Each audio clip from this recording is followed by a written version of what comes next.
Welcome to Walking the Haftarah. I'm Tyler Merwin, and this is Torah portion VAYERA. This week's Torah portion is Genesis 18:1 through 22:24. The Haftarah this week is 2 Kings 4:1 through 37.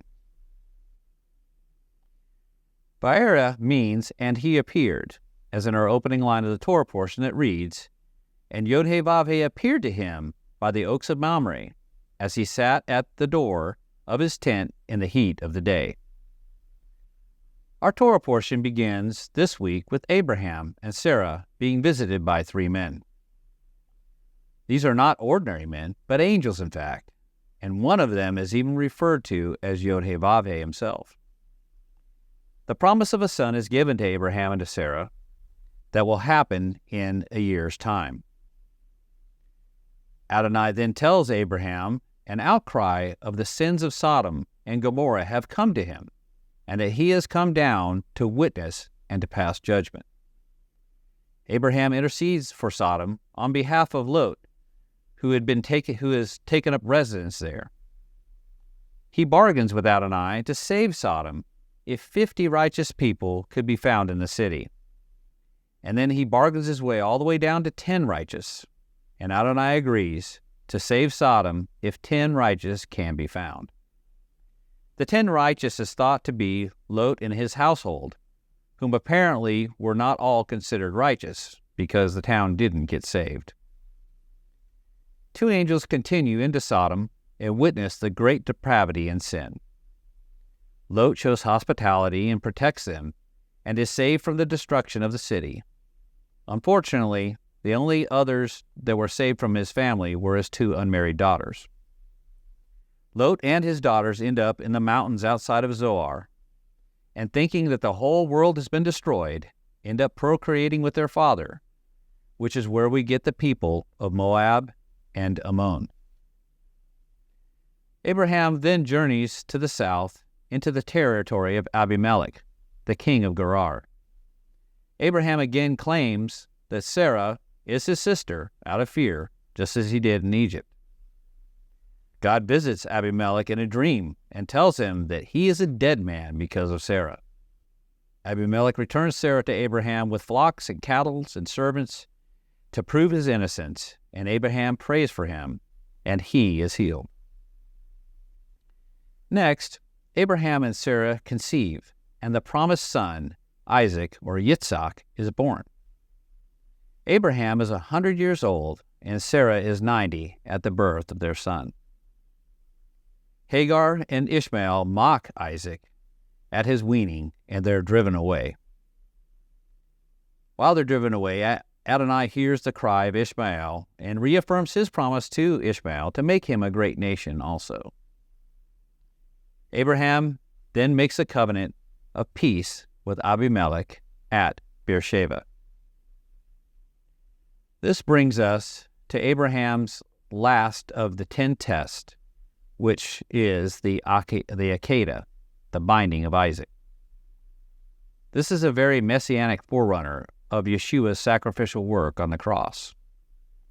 Remember that Isaac is thought to be in his 30s. The sages actually pin him at 37 at the time of the Akedah. Not a helpless little boy. So his actions are entirely submissive to his father's will, even unto death. Sound familiar? Abraham, Isaac, and his young men traveled to Mount Moriah as Adonai had instructed. On the 3rd day, Abraham lifted his eyes and perceived the place from afar. Holisa Alewine has taught us some prophetic patterns to look for when we are studying Scripture. The first is when you see the mention of young men being involved in the narrative. It usually indicates that something prophetic is happening, as is the case with the Akedah. Another thing to look for is when someone lifts up their eyes. This is usually indicating that they are seeing prophetically into the future.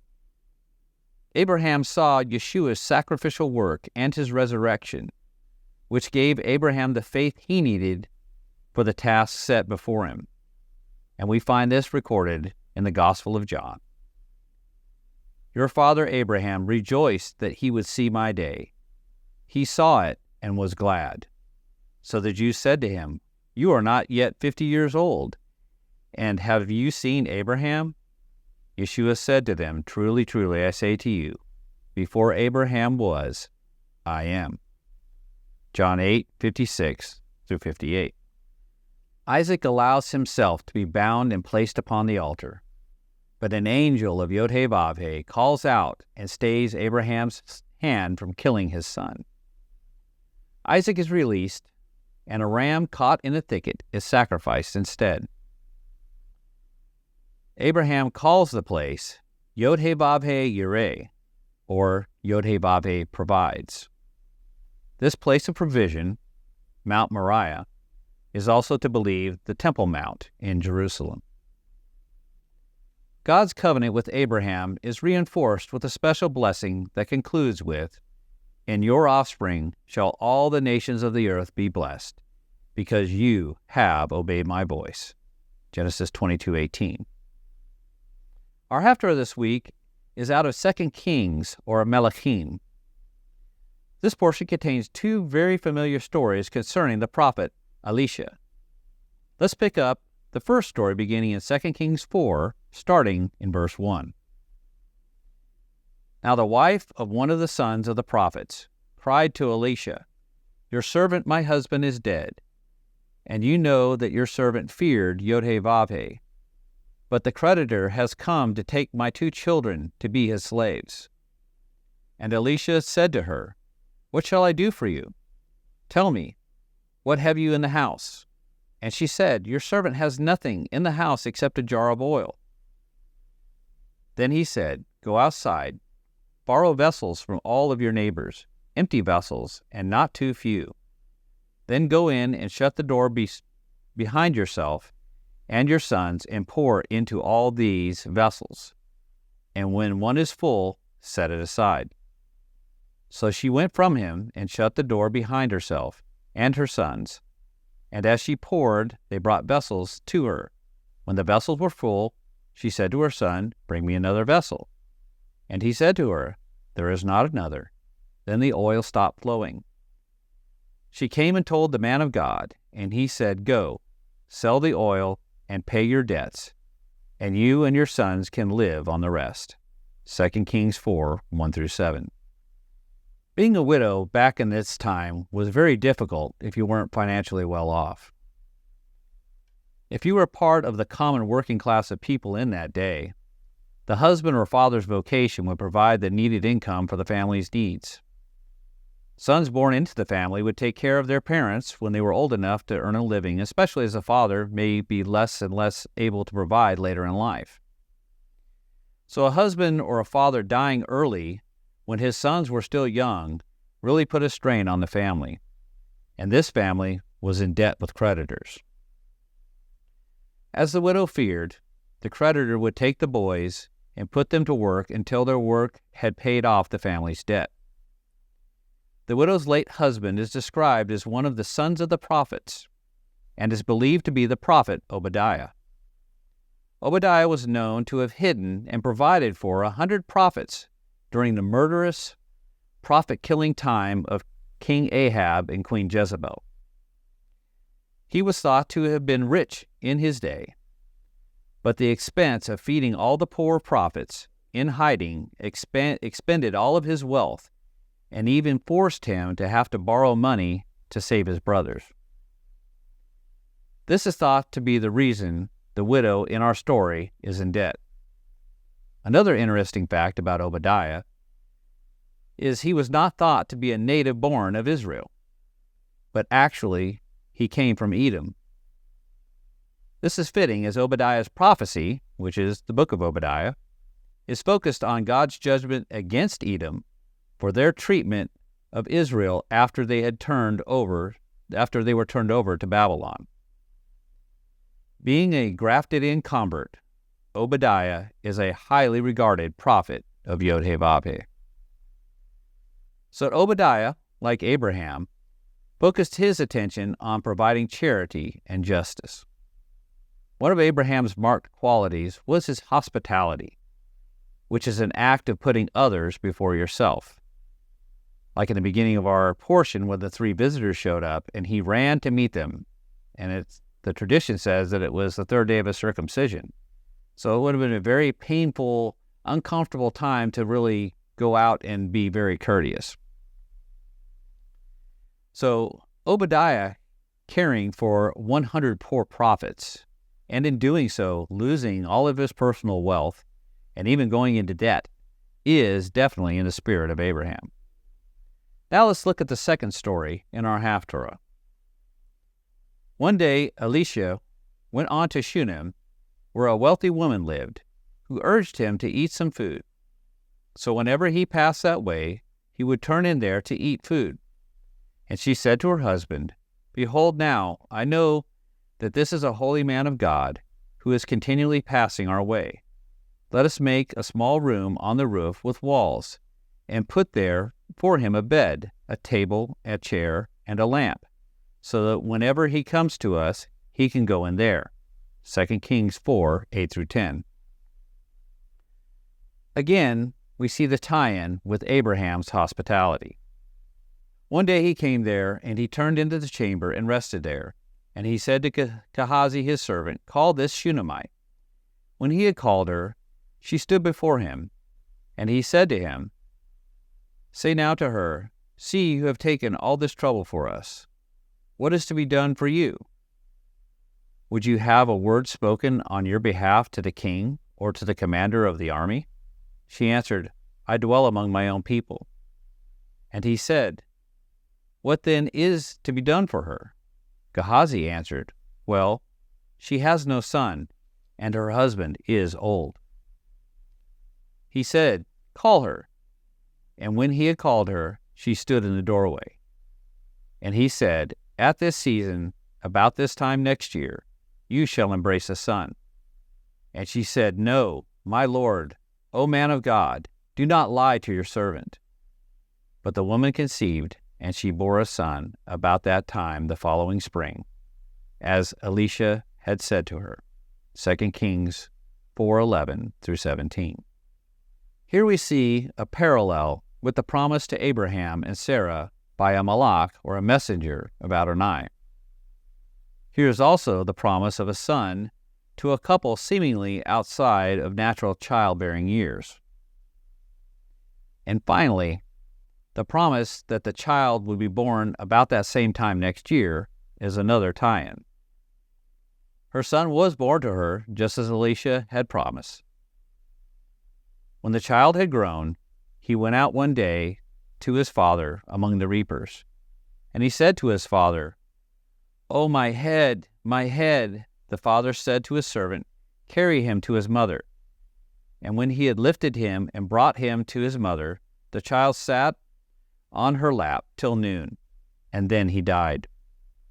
And she went up and laid him on the bed of the man of God, and shut the door behind him, and went out. Then she called to her husband and said, "Send me one of the servants and one of the donkeys, that I may quickly go to the man of God and come back again." And he said, "Why will you go to him today? It is neither new moon nor Sabbath." She said, "All is well." Then she saddled the donkey, and she said to her servant, "Urge the animal on, do not slacken the pace for me unless I tell you." So she set out and came to the man of God on Mount Carmel, verses 18-25. Like Abraham, the Shunammite woman had faith in her son being resurrected. This is evidenced by her actions. She didn't go into mourning or weeping or complaining, but instead struck out in a faithful action to find the prophet Elisha. When the man of God saw her coming, he said to Gehazi, his servant, "Look, there is the Shunammite. Run at once to meet her, and say to her, 'Is all well with you? Is all well with your husband? Is all well with the child?' And she answered, 'All is well.' And when she came to the mountain, to the man of God, she caught hold of his feet. And Gehazi came to push her away, but the man of God said, 'Leave her alone, for she is in bitter distress. And Yod-Heh-Vav-Heh has hidden it from me, and has not told me.' Then she said, Did I ask my Lord for a son? Did I not say, do not deceive me? He said to Gehazi, tie up your garment, and take my staff in your hand and go. If you meet anyone, do not greet him. If anyone greets you, do not reply.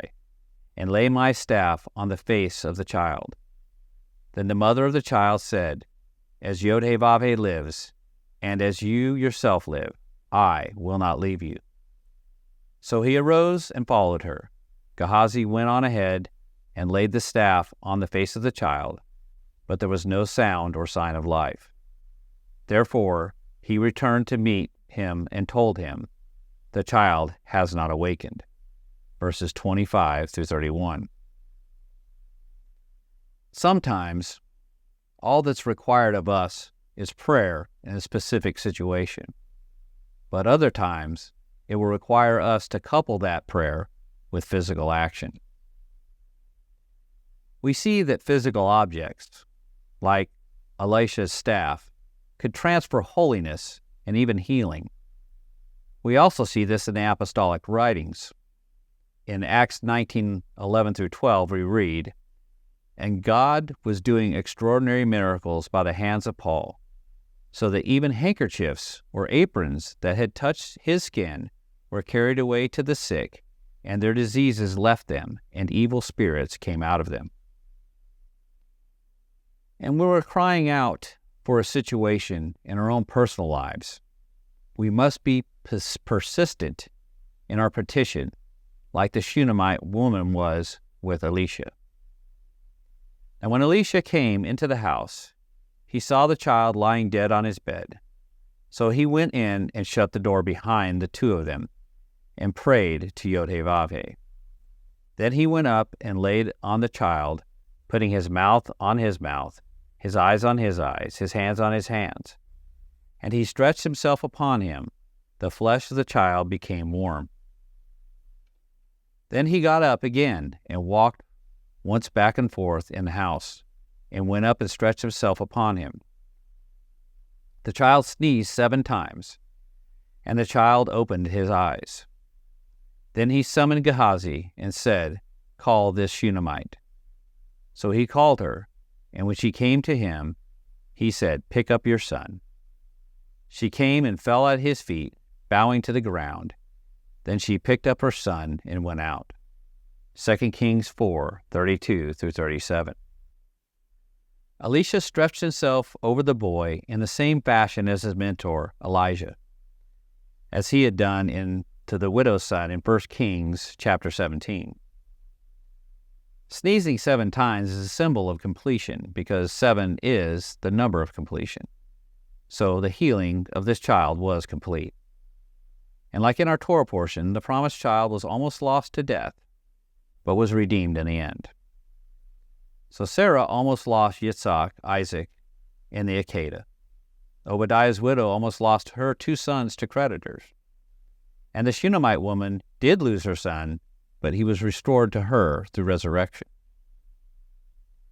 Yod-Heh-Vav-Heh's only begotten son was also lost, but 3 days later he arose, triumphant.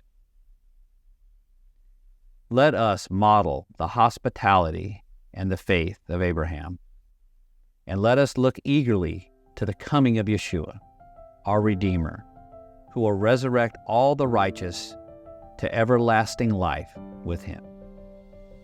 I pray this teaching has been edifying. Let's lift up the name of the Holy One with love in Echad. Shalom.